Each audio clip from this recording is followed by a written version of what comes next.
Hi and welcome to another video. My name's Kate and I'm an abstract landscape painter based in South Yorkshire. Today I'm going to take a deep dive into line and explore all the different ways that I can create line, as it's not really something I use too often in my artwork, but I'd like to introduce it. So I'm going to explore the materials, start with paint, then move on to ink, and then move on to dry materials such as neocolour to crayons, oil pastels and pens, and just see the amount of marks that I can make just doing lines really. And then once I've got a good library of all the different lines that I can make, I'll then go through them and start to understand which lines that I like and want to start introducing into my work. And I want to try and explore as much as possible, so using really unique tools, different paintbrushes and different ways of applying the line onto the paper. So then I might come up with something very unique to me that I really want to introduce into my work, and that will inspire my style. So I've just got some cheap cartridge paper, and the first set of lines I'm going to try is with paint. I've just got some black soft body paint. So the first one I want to try is just with a filbert hog hair brush, something I use a lot, and just experiment with a line that I can make.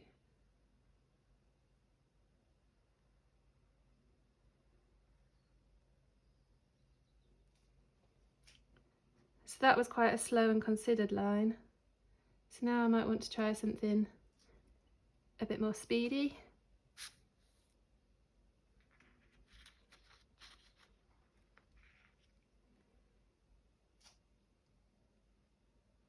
So I really like how it's lifted here from the paper and created that really interesting texture when I've gone speedily down the page.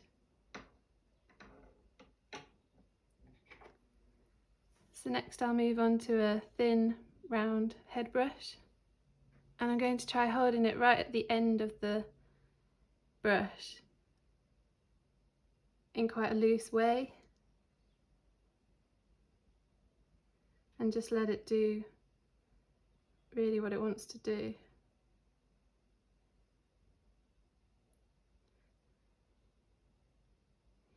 And I'm twisting the brush at the same time. So that's really interesting. It looks like a vine of leaves or something. And again, that was quite a considered line. So what if I did something really speedy? Maybe not like that, hold on. Okay, I do actually really like that with this double line effect here. But yeah, the way it's faded out because I've gone so speedily down the page, I actually really like that. So now what if I try the palette knife with the paint?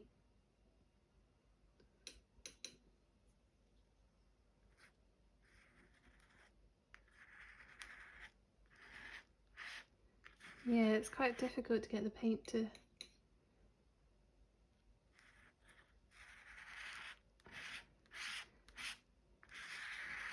flow down the page with this. Oh.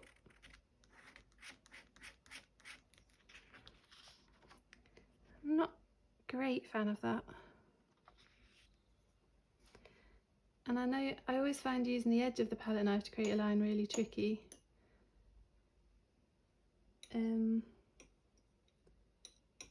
But I'll give it a go.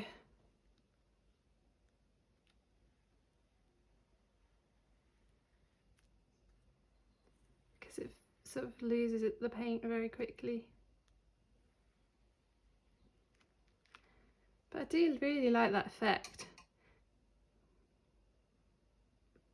And it's quite difficult to control, which I like.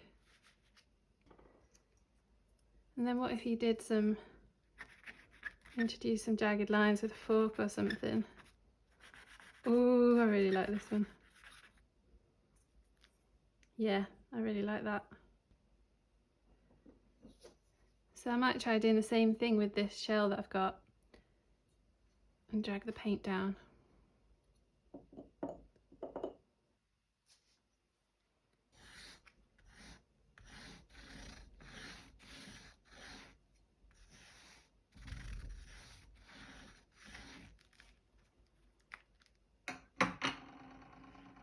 Again, I really like the unpredictability of that line and the amount of texture you can create with it.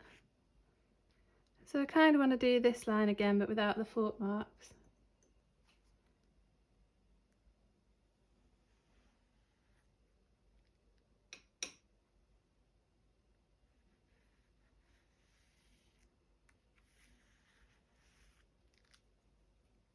And I also want to try a technique where I sort of imprint the mark down. So I've got this silicone plasticky scraper thing. I just want to imprint a line.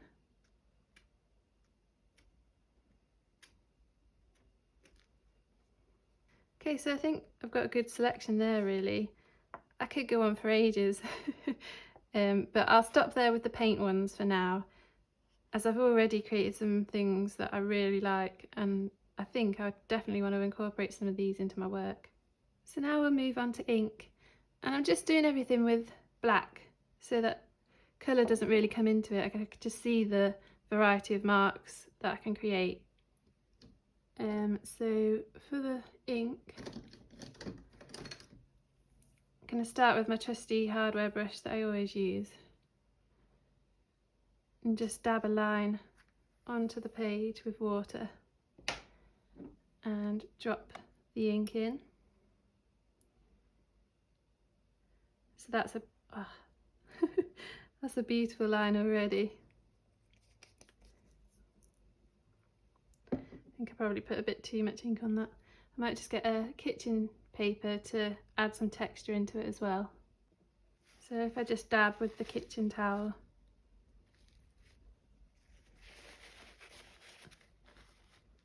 get some really lovely effects there. I really like that one. And then I'll just apply a bit of ink onto the end of this hardware brush. Drag it down the page. And maybe see if I can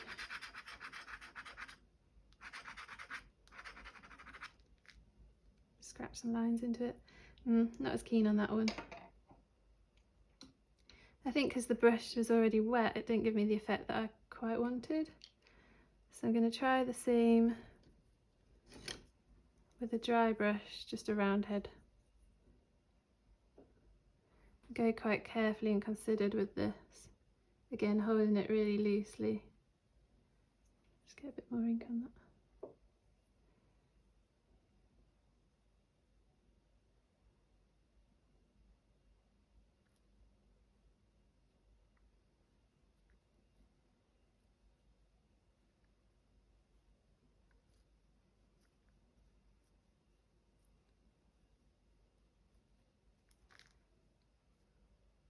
So that's quite a nice effect as well. Then I think I want to wet the page again. Just do a line down with a flat brush.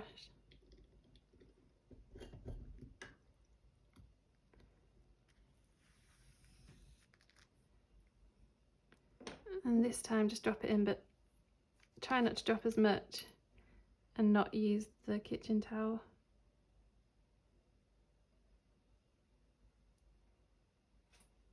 Maybe use the dropper head as well. Okay, I really like using the dropper head. That's really fun. So I'll do a line that's just like that.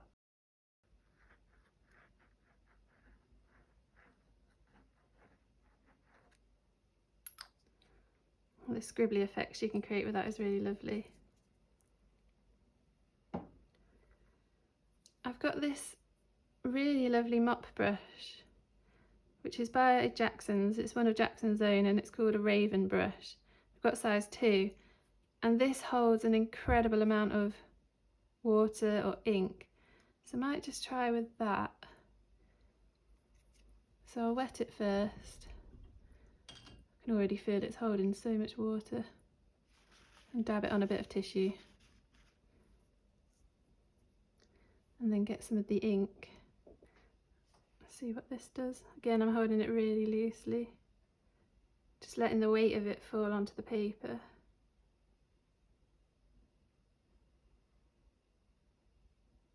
such a lovely brush. Then if I hold maybe right at the end,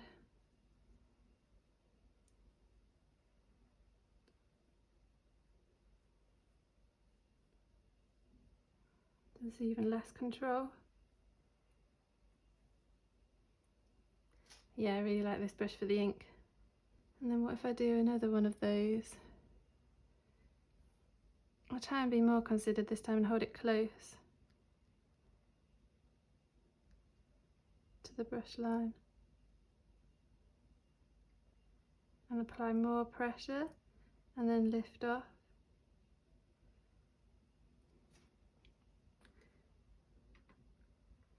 And then maybe go in with, no, I don't want to ruin that line. I do want to explore that a bit more though, where I'm really lightly holding the brush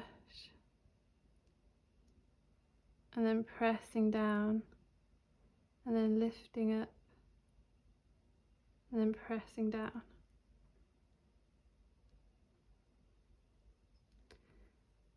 Yeah, that's interesting. I was thinking when I started doing the paint ones that, oh, I can try dash lines and that kind of thing, but I actually think that's more pattern than line because you're creating repetitive marks, so that's why I sort of haven't introduced that at this stage. But you could, and that would be really interesting, having dash lines and introducing repetitive marks into your line making as well. So those are my ink lines, and we'll move on to dry materials now. So for the dry materials, I'll start with this willow charcoal and I'll hold it right at the end so I've not got much control.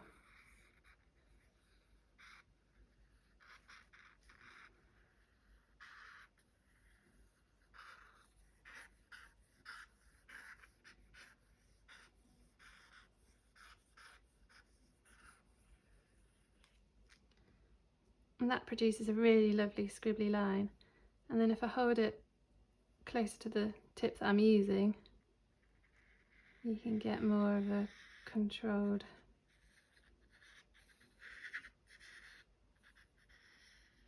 line, and then might lift off a bit and apply more pressure again and lift off. So that's a really interesting mark as well. I really like that one. And so then I've got some compressed charcoal. So I'll try same again, like lightly holding the charcoal at the end, just scribbling down.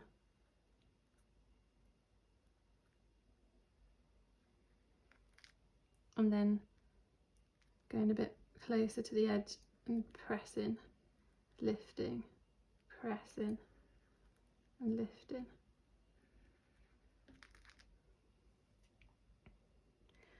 And then I might try, I think with the willow again, holding it closer.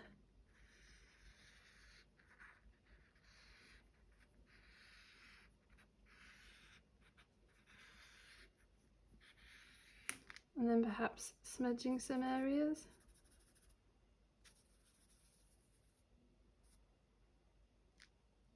Yeah, I like how it goes from a bold line into something that's a bit more obscured. Then I've just got a soft pastel, so I might try that dragging on its long end.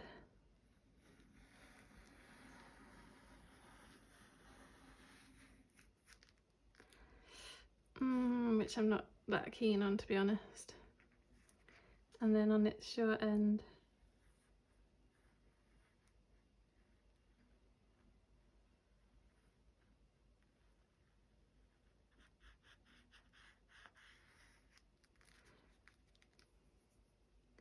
and then smudge out some bits again.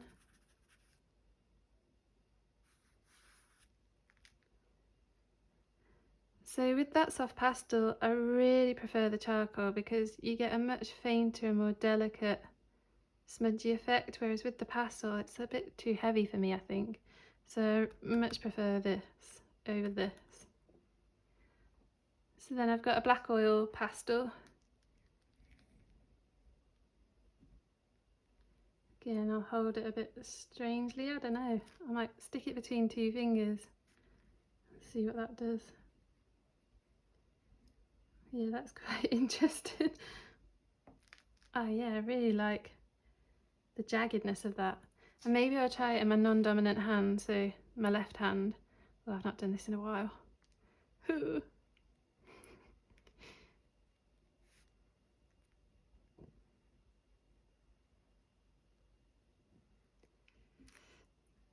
Yeah, I like that as well. And maybe like a really thick line with the oil pastel, so applying a lot of pressure. Ooh, enough to break it. I don't really mind about that actually. I prefer them when they're half size, to be honest.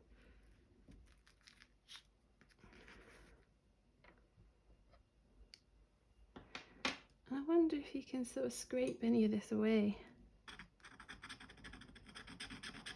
A little bit.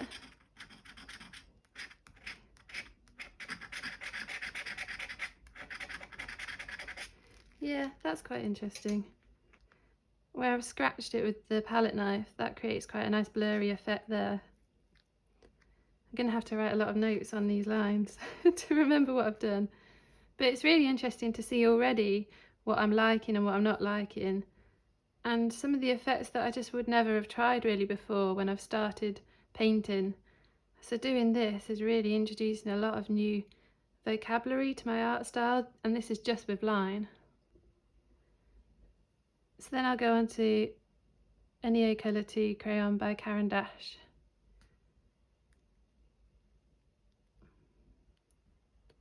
And I love these, they're so good. Just holding it at the end, not really thinking, just letting it flow. Twisting it a bit.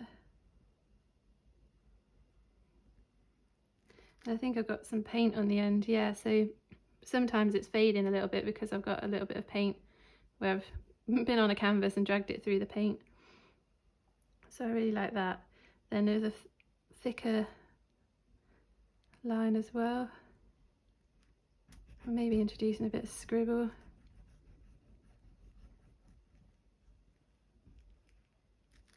Yeah, I like introducing scribble. And then maybe I'll do that again, introducing more scribble. But this time, because these are water soluble, I'll just get some water on my brush and perhaps blur out a bit. Ah, yeah, that's lovely. I love how it's gone from that clear solid line to this more blurred outline.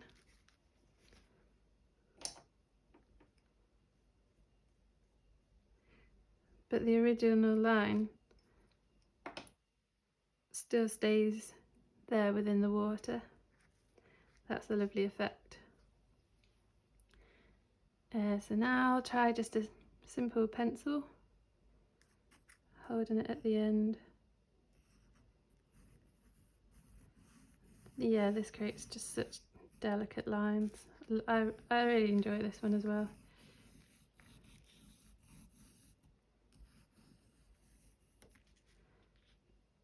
Yeah, that's probably not that easy to see. And then if we go on to a Posca pen, and this is one of the fairly thin nibs. I'll have to check if it's working actually. Give it a bit of a shake and a few pumps. And we'll get that, maybe just a really quick line. Yep, love that. And then now a more loose, considered, squiggly line.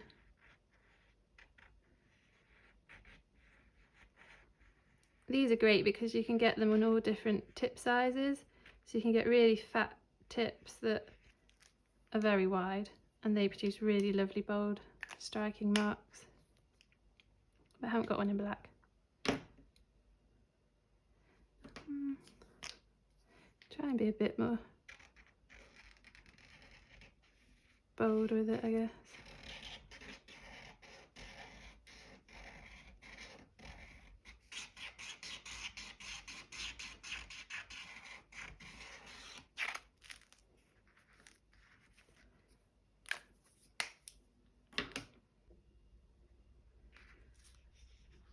So these are all the lines I've created with dry medium, and it's amazing how many different varieties of things you can create with quite a few tools really. So I'll get all of the lines together and write some notes on what I did on each one and pick out the ones that I really like, and that will sort of create a library of lines that are part of my art style, ones that I really like and enjoy. And I'll start to incorporate these more into my artwork. If you're thinking of trying this exercise, I'd love to know how you get on. Thank you so much for watching.